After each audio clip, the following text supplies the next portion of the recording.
புளியோதரை எப்படி செய்யறதுன்னு பார்க்கலாம் வாங்க வீடியோக்குள்ளே போகலாம். ஸ்டவ் ஆன் பண்ணி ஒரு பேன் வச்சுருக்கோம்.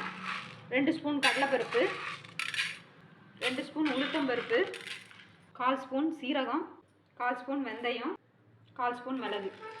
இந்த எல்லாத்தையும் சேர்த்து நல்லா வறுத்து எடுத்துக்கலாம். பச்சை வாசனை போகிற அளவுக்கு வறுத்து இதெல்லாம் வறுபட்டுடுச்சு. இதை ஒரு பிளேட்டில் மாற்றி ஆற வச்சுக்கலாம். இதே பேனில் ஒரு 5 வரமிளகா வச்சுருக்கேன், அதையும் சேர்த்து வறுத்து எடுத்துக்கலாம். இந்த வரமிளகா வறுத்துச்சு இதை எடுத்து பிளேட்டில் மாற்றிக்கலாம்.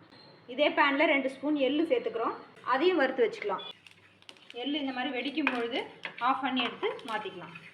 தனியா 2 ஸ்பூன், இதையும் நல்லா வறுத்துட்டு அந்த மசாலாவோடையே சேர்த்துக்கலாம். எண்ணெய் ஒரு 4 ஸ்பூன் ஆட் பண்ணிக்கலாம். எண்ணெய் காஞ்சிடுச்சு. 1 ஸ்பூன் கடலைப்பருப்பு, 1 ஸ்பூன் உளுந்து கொஞ்சம் எண்ணெயில் பொரியட்டும். கடுகு போட்டாச்சு. காஞ்ச மிளகாய் 1 ஆட் பண்ணிக்கிறோம். கருவேப்பிலை ஆட் பண்ணிக்கிறோம். உப்பு, மஞ்சள் பொடி, கரைச்சி வச்சுருக்க புளி தண்ணி. இது நல்லா கொதிக்கிட்டோம். இதை கொஞ்சம் குறப்பாக அரைச்சிட்டு வந்துடலாம். இந்த அளவுக்கு குறப்பாக அரைச்சிக்கலாம். இது இப்போ நல்லா எண்ணெய் பிரிஞ்சு வர ஸ்டேஜுக்கு ஆகிடுச்சு. இப்போ நம்ம அரைச்சி வச்சுருக்க அந்த புளியோதரை பொடியை ஆட் பண்ணிடலாம். 1 ஸ்பூன், 2 ஸ்பூன் போதுமானது.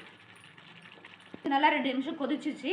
கடைசியில் 1 ஸ்பூன் நல்லெண்ணெய் விட்டு இறக்கிடலாம். இந்த புளி காய்ச்சல் போட்டு சாதத்தில் மிக்ஸ் பண்ணிக்கலாம்.